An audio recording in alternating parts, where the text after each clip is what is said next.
এখানে দেখতে পাচ্ছেন নিয়ে নিয়েছে একটা গোটা মুরগি। গোটা মুরগিকে ছাড়িয়ে ধুয়ে পরিষ্কার করে নিয়েছি। এটা একটা দেশি মুরগি। এটার ওজন ছিল 1 কিলো 600 গ্রাম। আর এখানে নিয়ে নিয়েছি একটা ছোটো শুকনো লঙ্কা, একটা ছোটো তেজপাতা, 2টো এলাচ, 2টো লবঙ্গ, একটু দালচিনি কাটা, আর 2টো কাঁচা লঙ্কা, একটু অর্ধেকটা লেবু, একটু কাজু কিশমিশ, আর 2টো শুকনো ফাঁক, চিনি, আদা রসুন, আর একটু নিয়েছি পেঁয়াজ বাটা। আর এখানে নিয়েছি পেঁয়াজ কুচি। আর এখানে অনেকটা পরিমাণ নারকেলের দুধ, একদম গাঢ় নারকেলের দুধ বন্ধুরা। এটা 2টো নারকেলের দুধ বার করা আছে। আর এখানে নুন, তেল, হলুদ, লঙ্কা, গরম মশলা, ধনে জিরে গুঁড়ো, সব কিছু মশলাই আছে। হ্যালো বন্ধুরা, welcome back to my channel. আজ আমি আপনাদের করে দেখাবো মুরগি মশাল্লাম বা চিকেন রোস্ট, হোল চিকেনের রোস্টও বলতে পারেন, কিন্তু আমরা এটা বলি মুরগি মশাল্লাম। তো এই মুরগি মশাল্লাম আমি বানিয়ে দেখাবো আপনাদের। কীভাবে বানাই এই মুরগি মশাল্লাম আপনাদের সঙ্গে সেটাই শেয়ার করব। প্রথমেই এই হোল চিকেনটাকে আমি ছুরির সাহায্যে হালকা হালকা করে পিছিয়ে নেব।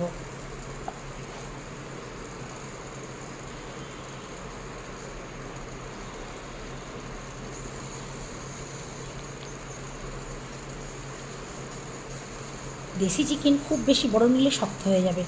আমি এটা দেশি মেয়ে মুরগি নিয়েছি, বাস ডিম দেওয়ার মুখে এমন মুরগি নিয়েছি।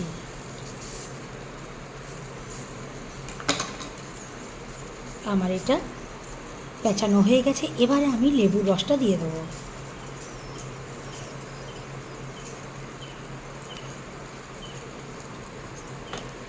লেবুর রসটা ভালোভাবে মেখে দেবো।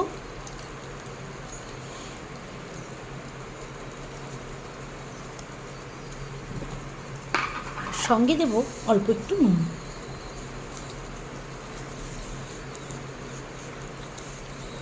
আমি 2 হাত দিয়ে খুব ভালো মতো করে মেখে নিচ্ছি, যাতে করে নুন লেবুটা সব দিকে সমানভাবেই লেগে যায়।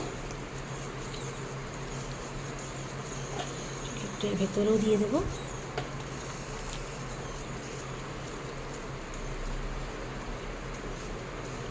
এখন চিকেনটাকে আমি রেখে দেবো 10-15 মিনিট, এইভাবে গোটা রেখে দেবো। চলুন পরবর্তীতে কী করি দেখতে থাকুন। মুরগি মশাল্লাম বানানোর জন্য ওভেনে কড়াই বসিয়ে দিয়েছি। এখন দিয়ে দেবো তেল। তেলটা একটু বেশি পরিমাণেই দিতে হবে।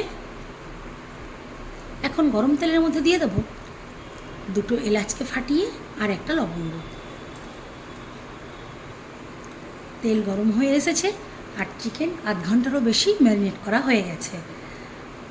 আর ম্যারিনেট কী দিয়ে করলাম দেখতেই তো পেলেন, কিছুই না, শুধুমাত্র নুন আর লেবু। ব্যাস, এবারে গোটা চিকেনকে তেলের মধ্যে ছেড়ে দেওয়া পালা। ছেড়ে দিয়ে একটু চেপে ধরে রাখতে হবে। কড়ার থেকে চিকেন বড়।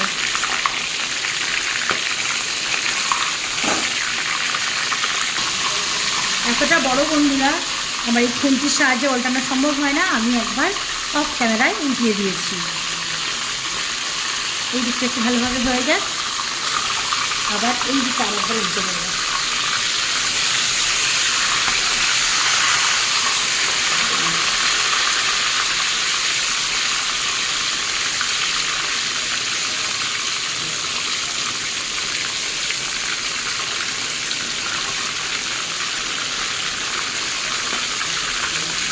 এইভাবে উল্টে পাল্টে চিকেনটাকে পুরো ভেজে নেব।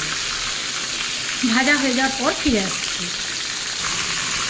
চিকেন ভাজা হয়ে গেছে, আর বেশি ভাজবো না, বেশি ভাজলে চিকেন শক্ত শক্ত হয়ে যাবে। এই অবস্থায় আমি উঠিয়ে নেব। ওভেনটাকে লো ফ্লেমে করে দেবো। আর চিকেনটা একটু অফ ক্যামেরাতেই তুলতে হবে আমাকে।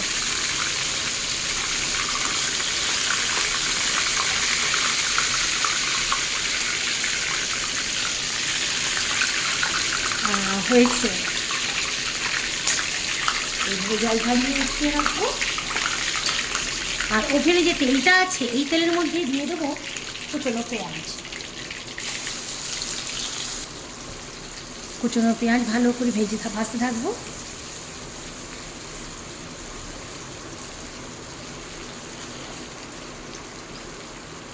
আর এর মধ্যে দিয়ে দেবো একটা ছোট্ট তেজপাতা, একটা শুকনো লঙ্কা একটু ফাটিয়ে দেবো, একটা দালচিনি কাটা, একটা লবঙ্গ।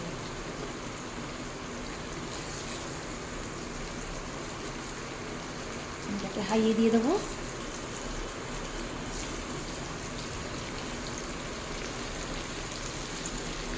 পেঁয়াজ ভাজা হয়ে এসেছে, এখন এর মধ্যে দিয়ে দেবো আদা রসুন ও বাটা পেঁয়াজ। এবার সবগুলো একসঙ্গে ভাজতে থাকবো।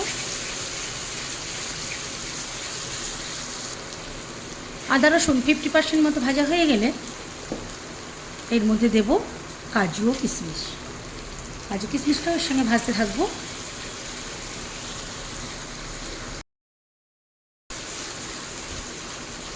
ভালো করে ভাজতে থাকবো, যতক্ষণ না কাঁচা ভাব যায় ততক্ষণ ভাজতে হবে।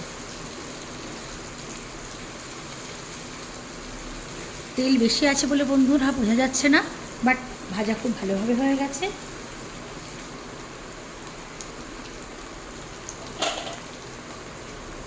এখন এর মধ্যে দেব 1/2 চামচ হলুদের গুঁড়ো,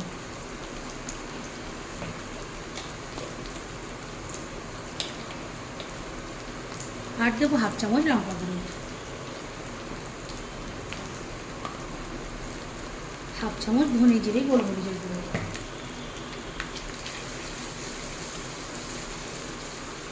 মশলাটাকে একটু থেকে কষিয়ে নেব।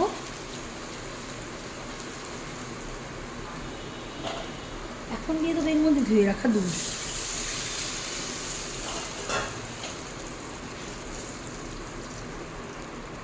ধুয়ে রাখা দুধ দিয়ে অনবরত নাড়তে থাকবো। দুধ ফুটতে শুরু করে দিয়েছে, আবারও নাড়িয়ে দেব।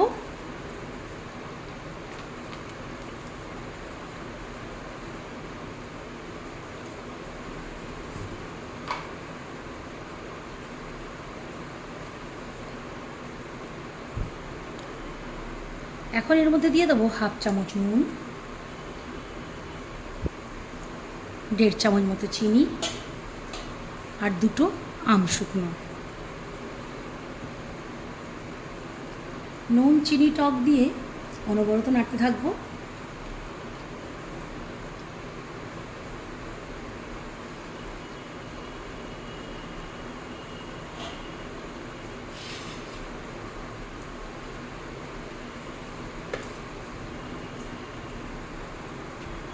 খুব ভালোভাবেই ফুটে গেছে।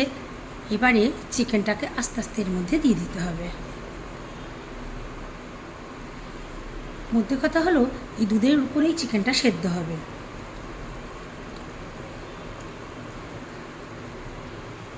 ফ্লেমটা এখন মিডিয়াম টু লোতে করে দিতে হবে। ঢাকা দিয়ে 10 মিনিট মতো হতে দিতে হবে। মিনিট 5 পর একবার ঢাকা খুললাম। ফ্লেমটা এখন হাইয়ে করে দিয়েছি।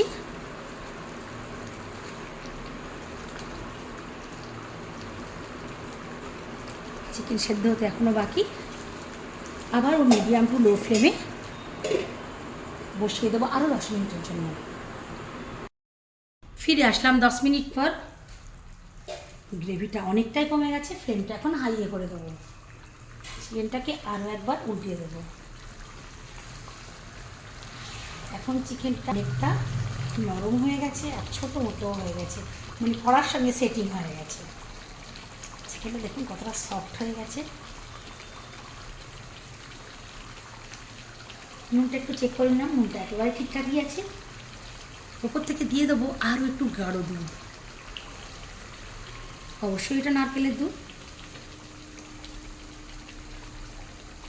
আর ভালো ফ্লেভার পেতে দিয়ে দেবো 2টো কাঁচা লঙ্কা।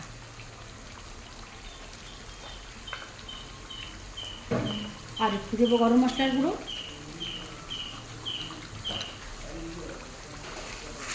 চিকেনটাকে ভালো করে গরম মশলার সঙ্গে মিশিয়ে দেবো। একটু পিট করে ভালোভাবে উল্টে পাল্টে দেবো।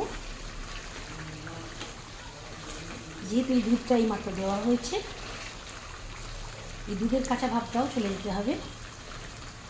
আর এখন কিন্তু চাপাটা পুরোপুরি খোলা অবস্থাতেই বানাবো।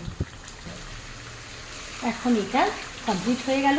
তাহলে বন্ধুরা দেখতেই পেলেন কীভাবে বানালাম আমি মুরগ মাসাল্লাম। এই দেশি চিকেনের মুরগ মাসাল্লাম বানানোর পদ্ধতিটা আপনাদের কেমন লাগলো অবশ্যই কমেন্ট করে জানাবেন। ভালো লাগলে লাইক করবেন আর আমার চ্যানেলটাকে সাবস্ক্রাইব করবেন। আর বেল আইকনটা কিন্তু প্রেস করতে ভুলবেন না, যাতে করে নোটিফিকেশানটা সব থেকে আগে আপনার ফোনেই পৌঁছে যায়।